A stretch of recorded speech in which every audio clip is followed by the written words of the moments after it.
May nadaanan ako sa Facebook. Sabi dito, no filters, no edits, my flaws. Would you still love me? I mean, what do you mean, would you still love me? Ang basis lang is stretch marks sa butt cheeks or yung kaseksihan mo. Because that's what you are posting there sa picture na yon. Ano ba yung malalaman namin sa character mo, sa pangarap mo, sa skills mo, sa talent mo?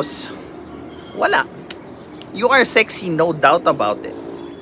But I think love or relationship is more than just sex. It entails the choice of the person to grow with you until the last day. But paano mo malalaman yung mga ganong character kung nakafocus lang yung qualities mo sa pagiging sexy? No more, no less. Kaya nga ito yung sinasabi ko na pinakamadaling gamitin yung sexiness or sexual attractiveness para mag-attract ng tao. And then, tingin nila, pag na-attract sila doon sa kaseksian ng tao, they are in love. Tapos nag-sex pa sila, di again, lahat ng hormones sa katawan nila naka-up, dopamine, serotonin, oxytocin. Diba? Feeling nila, in love na sila, pero yun pala, kasama yun sa feeling ng honeymoon stage. Pinakamadali magpa-sexy, magpaganda, magpapogi, magpa-cute. You know what's hard? To solve differences with your partner. To know how to have fun, to have a character, to know what you want.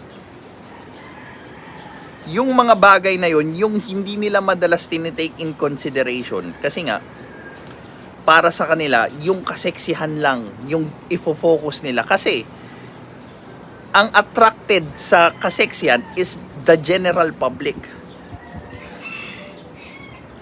But hindi nila ma-flaunt yung character nila kasi either it's under construction or natatakot sila na baka dahil sa character nila, ayawan sila ng tao at mawalan ng silbi yung naunang attraction na create nila sa pamamagitan ng pagiging sexy.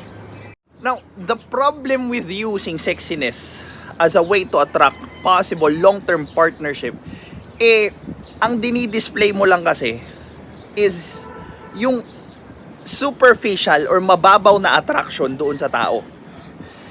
Now, katulad nga nung sinabi ko kanina, pag natapos yung honeymoon phase, magsasawa ka sa kakakaldag. 'Di ba? At pag namatay na yung part na yun, ano na kayo? Ano na ikaw? Ano na yung pwede nyong magawa? Ano na yung pwede nyong i-grow with one another? And yan yung hindi ina-address ng mga karamihan na pumapasok and hoping to be in a long-term partnership because they do not have the slightest clue on what a relationship is. This is Pinoy Extreme. Have a good day.